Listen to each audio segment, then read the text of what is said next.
नमस्कार, अरुणाचल समाचार में आपका स्वागत है। मैं हूं मुरी शोभा। आइए बुलेटिन में सबसे पहले देखते हैं मुख्य समाचार। राजधानी क्षेत्र ईटानगर में कल शाम 5 बजे से शुरू होगा लॉकडाउन। मुख्य सचिव नरेश कुमार ने कहा, आवश्यक सेवाओं को छोड़कर राजधानी क्षेत्र के सभी सरकारी कार्यालय, व्यापारिक और निजी प्रतिष्ठान रहेंगे बंद।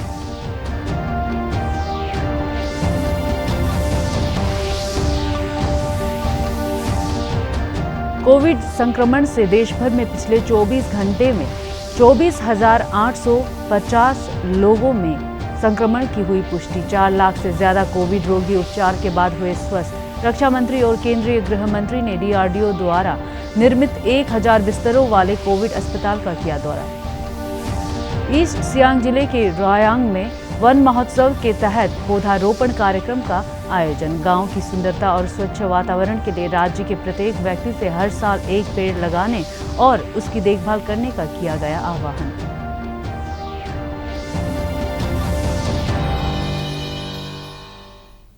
प्रधानमंत्री नरेंद्र मोदी ने आज राष्ट्रपति भवन में राष्ट्रपति रामनाथ कोविंद से मुलाकात की। मुलाकात के दौरान प्रधानमंत्री मोदी ने राष्ट्रपति को राष्ट्रीय और अंतर्राष्ट्रीय महत्व के मुद्दों से अवगत कराया। प्रधानमंत्री की ये मुलाकात उनके हाल ही में लद्दाख दौरे के बाद हुई है। मुलाकात के बाद राष्ट्रपति भवन ने अपने ट्वीट में कहा कि प्रधानमंत्री ने राष्ट्रपति रामनाथ कोविंद को देश और विदेश के महत्वपूर्ण मामलों से अवगत कराया।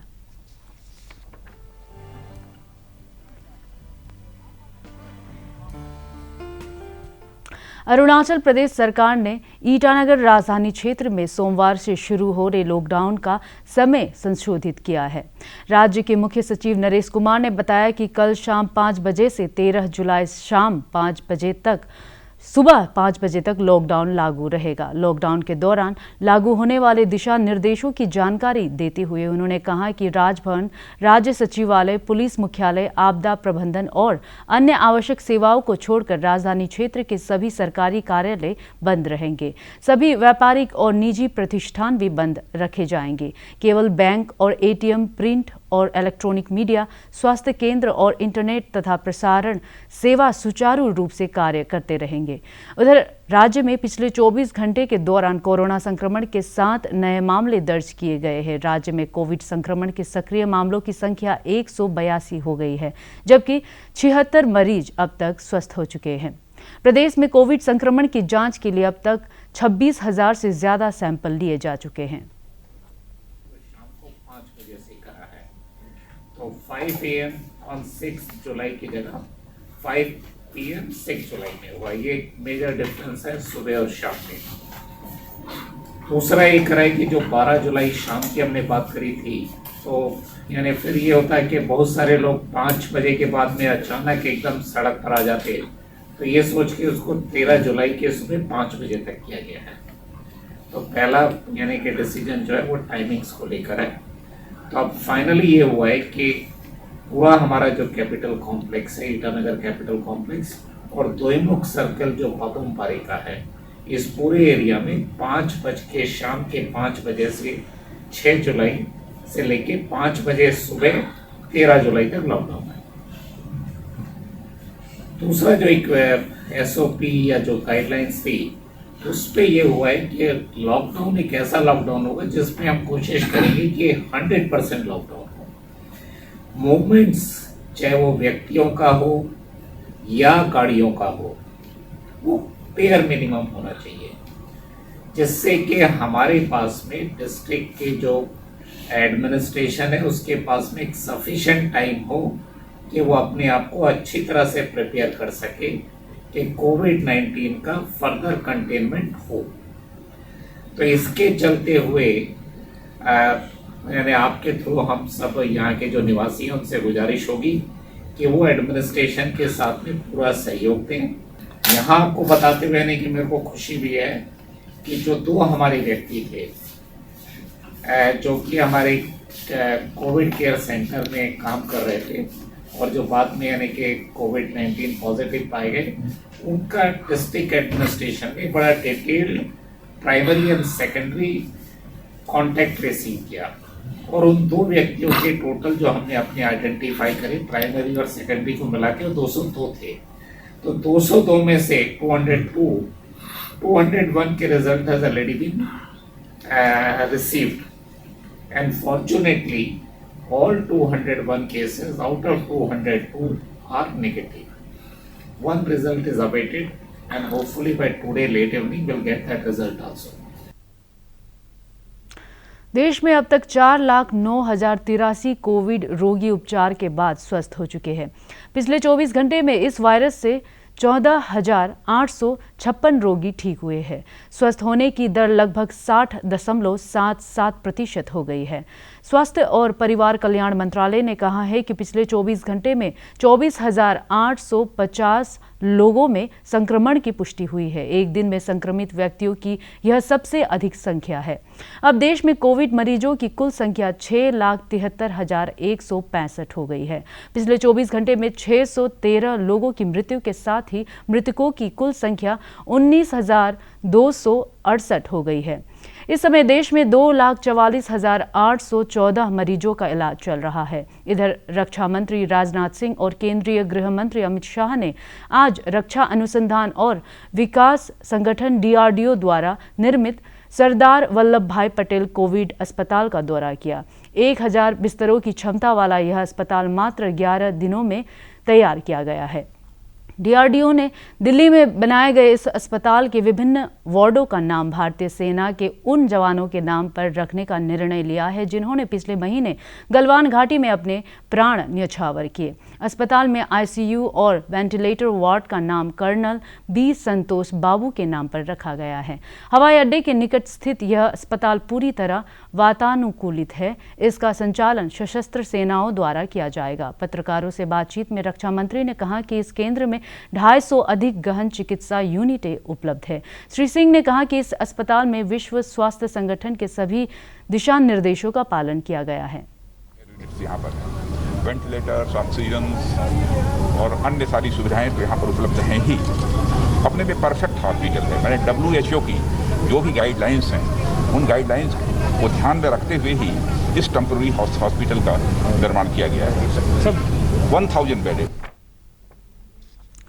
त्रिपुरा में आज सुबह 5 बजे से 24 घंटे के लिए पूरी तरह लॉकडाउन लागू है। राज्य में बिना यात्रा के कुछ लोगों में कोविड-19 के संक्रमण की पुष्टि के मद्देनजर यह कदम उठाया गया है। लॉकडाउन के दौरान आवश्यक सेवाओं की आपूर्ति को बनाए रखने के लिए कदम उठाए गए हैं। त्रिपुरा सरकार ने लॉकडाउन का उल्लंघन करने वालों के खिलाफ सख्त कार्रवाई की चेतावनी दी है। सरकार ने लोगों से कोरोना संक्रमण को फैलने से रोकने के लिए दिशा निर्देशों का पालन करने की अपील की है। प्रधानमंत्री नरेंद्र मोदी ने सामुदायिक आधार पर जैविक और प्राकृतिक खेती अपनाने का आह्वान किया है। उन्होंने कहा कि भारतीय कृषि अनुसंधान परिषद ने जैविक खेती वाले भूभाग का मानचित्र विकसित किया है और 88 जैव नियंत्रण कारक और 22 जैव कीटनाशकों की पहचान की है जिनसे जैविक खेती को बढ़ावा दिया जा सकता है। श्री मोदी ने कल वीडियो कॉन्फ्रेंसिंग के जरिए देश में कृषि अनुसंधान, विस्तार और शिक्षा की प्रगति की समीक्षा की। प्रस्तुत है एक रिपोर्ट। मोदी ने भारतीय कृषि अनुसंधान परिषद की प्रगति की वीडियो कॉन्फ्रेंसिंग के माध्यम से समीक्षा की, जिसमें कृषि मंत्रालय और अन्य विभागों के वरिष्ठ अधिकारी मौजूद रहे। बैठक के दौरान विभिन्न चुनौतियों का सामना करने के लिए प्राथमिकताओं, प्रदर्शन और तैयारियों को प्रस्तुत किया गया। इसमें कृषि और इससे जुड़ी कई प्रजातियों के बारे में चर्चा की गई, जिनके उत्पादन को बढ़ाने के लिए अपनाई गई विशेष तकनीक और इससे होने वाले फायदों के बारे में बताया गया। इसमें बदलते मौसम में भी फसलों के उल्लेखनीय पैदावार को बढ़ाने और उनके गुणों के बारे में विस्तार से चर्चा की गई। प्रधानमंत्री ने क्लस्टर आधारित दृष्टिकोण पर जैविक और प्राकृतिक कृषि पद्धतियों को अपनाने की आवश्यकता पर प्रकाश डाला। उन्होंने निर्देश दिया कि कृषि और इससे जुड़े क्षेत्रों में प्रौद्योगिकी, नवाचार और उपयोग सुनिश्चित करने के लिए स्टार्टअप और कृषि उद्यमिता को बढ़ावा दिया जाना चाहिए। उन्होंने किसानों को जानकारी प्रदान करने के लिए सूचना प्रौद्योगिकी का लाभ उठाने की आवश्यकता पर प्रकाश डाला। उन्होंने समस्याओं को पहचान कर इनका हल करने के लिए साल में 2 बार हैकाथॉन आयोजित करने का भी निर्देश दिया। प्रधानमंत्री नरेंद्र मोदी ने भारतीय समुदाय के पारंपरिक ज्ञान को तकनीक और युवाओं एवं कृषि विशेषज्ञों के कौशल के साथ संयोजन पर बल दिया, ताकि ग्रामीण क्षेत्रों के बदलाव में भारतीय कृषि की पूरी क्षमता का इस्तेमाल किया जा सके। प्रधानमंत्री नरेंद्र मोदी ने सर्वश्रेष्ठ भारतीय ऐप्स विकसित करने के लिए आत्मनिर्भर भारत नवाचार चुनौती का शुभारंभ किया है। स्टार्टअप और तकनीकी क्षेत्र में देश को आत्मनिर्भर बनाने तथा भारतीय ऐप निर्माताओं और नवाचारियों को प्रोत्साहित करने के लिए यह शुरुआत की गई है। प्रधानमंत्री ने कहा कि भारतीय ऐप्स में अपनी अपनी श्रेणियों में विश्व स्तरीय बनने की क्षमता है। प्रस्तुत है एक रिपोर्ट। बेहतरीन और पेशेवर आईटी प्रोफेशनल्स के मामले में भारत दुनिया का सबसे साधन संपन्न देश है। अब देश को एप्लीकेशन यानी ऐप के मामले में भी आत्मनिर्भर बनाने की तैयारी है। इसके लिए प्रधानमंत्री नरेंद्र मोदी ने आत्मनिर्भर भारत ऐप इनोवेशन चैलेंज की शुरुआत की है। इसका मकसद है देश में इनोवेटिव ऐप का इकोसिस्टम तैयार करना। अपने ट्विटर अकाउंट पर इस चैलेंज का ऐलान करते हुए प्रधानमंत्री ने लिखा, आज विश्व स्तरीय मेड इन इंडिया ऐप्स बनाने के लिए तकनीकी और स्टार्टअप समुदाय में अपार उत्साह है। इसके लिए @GOLMEITY और @aim to innovate मिलकर आत्मनिर्भर भारत ऐप इनोवेशन चैलेंज शुरू कर रहे हैं। अपने लिंक्डइन अकाउंट पर चैलेंज के बारे में विस्तार से पीएम मोदी ने जानकारी दी। उन्होंने लिखा, ये चैलेंज 2 ट्रैक पर चलेगा। पहला चैलेंज देश के मौजूदा ऐप को प्रोत्साहित करने का होगा। दूसरी चुनौती नए विश्व स्तरीय ऐप बनाने की। E learning, work from home, gaming, व्यापार, मनोरंजन, सोशल नेटवर्किंग और अन्य क्षेत्रों से जुड़े हो सकते हैं ऐप को विकसित करने में और आगे बढ़ाने में सरकार की मिलेगी मदद। ट्रैक 1 मिशन मोड में चलेगा। 1 महीने के भीतर मौजूदा ऐप की होगी पहचान। ट्रैक 2 नए ऐप बनाने और उनको सही प्लेटफॉर्म उपलब्ध कराने पर केंद्रित रहेगा। प्रधानमंत्री ने देश की युवा पीढ़ी को परंपरागत खेलों को आगे बढ़ाने और बुजुर्गों की चुनौतियों को कम करने के लिए नए ऐप बनाने के सुझाव भी दिए। हमारी युवा पीढ़ी के लिए भी, हमारे स्टार्टअप्स के लिए भी यहाँ एक नया अवसर है और मजबूत अवसर है। हम भारत के पारंपरिक इंडोर गेम्स को नए और आकर्षक रूप में प्रस्तुत करें। उनसे जुड़ी चीजों को जुटाने वाले, सप्लाई करने वाले स्टार्टअप्स बहुत पॉपुलर हो जाएंगे। और हमें ये भी याद रखना है, हमारे भारतीय खेल भी तो लोकल है और हम लोकल के लिए वोकल होने का प्रण पहले ही ले चुके हैं। प्रधानमंत्री ने यह भी कहा कि अगर आपके पास कोई ऐसा प्रोडक्ट है या फिर आपको लगता है कि कुछ अच्छा करने का दृष्टिकोण और क्षमता है, तो टेक कम्युनिटी के साथ जुड़ जाइए। हाल ही में देश ने राष्ट्रीय सुरक्षा पर खतरे के मद्देनजर 59 चीनी मोबाइल ऐप को प्रतिबंधित किया है। प्रधानमंत्री मोदी के आह्वान पर देश में ऐसे ऐप बनेंगे जो न सिर्फ यहाँ की जरूरतें पूरा करेंगे बल्कि दुनिया के लिए भी जरूरी होंगे। राज्यपाल डॉक्टर बी.डी. मिश्रा और मुख्यमंत्री पेमा खांडू ने प्रदेशवासियों को आपातानी समुदाय के प्रमुख त्योहार द्री की शुभकामनाएं देते हुए राज्य में सुख शांति की कामना की है। राज्यपाल ने अपने संदेश में कहा है, यह पवित्र त्योहार खुशियों के साथ साथ लोगों के जीवन में समृद्धि और सभी के लिए कल्याणकारी हो। राज्यपाल ने आपातानी समुदाय के विशिष्ट सामाजिक और सांस्कृतिक परंपराओं का उल्लेख करते हुए कहा कि ये हमारे समाज के विविध और बहुआयामी जनजातीय विशेषताओं का भी प्रतीक है। हाल ही में भारी बारिश से सियांग नदी की तेज जलधारा से ईस्ट सियांग जिले के किनारे बसे नामसिंग और सिगार गांव को नुकसान पहुंचा है। आधिकारिक सूत्रों के अनुसार अब तक करीब 1000 हेक्टेयर भूमि नदी में समाहित हो गई है। इसमें कृषि भूमि, बागवानी और फॉरेस्ट बीट ऑफिस शामिल है। नामसिंग गांव के लोग इन दिनों बांस से पोर्कोपाइन बनाकर भूमि कटाव से बचाव के लिए उसे सियांग नदी के किनारे लगा रहे हैं। स्थानीय लोगों में राज्य सरकार से गांव की बाढ़ और भूमि कटाव से सुरक्षा के लिए तत्काल कदम उठाने का आग्रह किया है।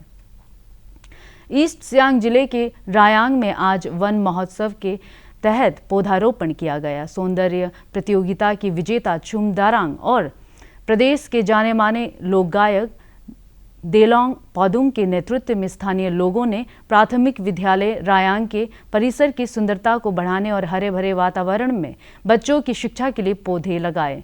सुश्री चुमदारांग और श्री पादुंग ने अपने गांव की सुंदरता और स्वच्छ वातावरण के लिए राज्य के प्रत्येक व्यक्ति से हर साल एक पेड़ लगाने और उसकी देखभाल करने की अपील की।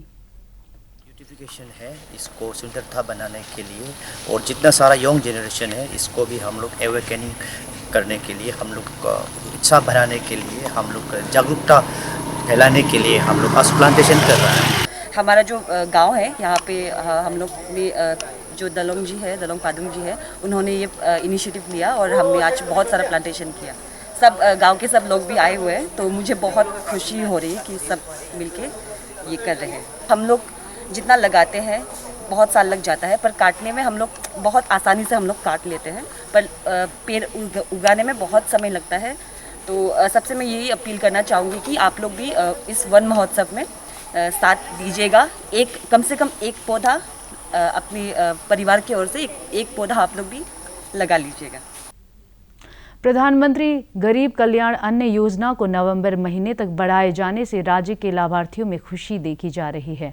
उनका कहना है कि कोरोना महामारी से आजीविका पर बुरा असर पड़ा है और ऐसे समय में इस योजना के तहत अगले 5 महीने तक फ्री राशन मिलने से उन्हें बहुत राहत मिलेगी। ईस्ट सियांग जिले के लाभार्थियों ने प्रसन्नता जताते हुए कहा कि प्रधानमंत्री नरेंद्र मोदी के नेतृत्व में केंद्र के एनडीए सरकार के इस ऐतिहासिक कदम से गरीब और कमजोर वर्ग के परिवारों को राशन की चिंता नहीं होगी।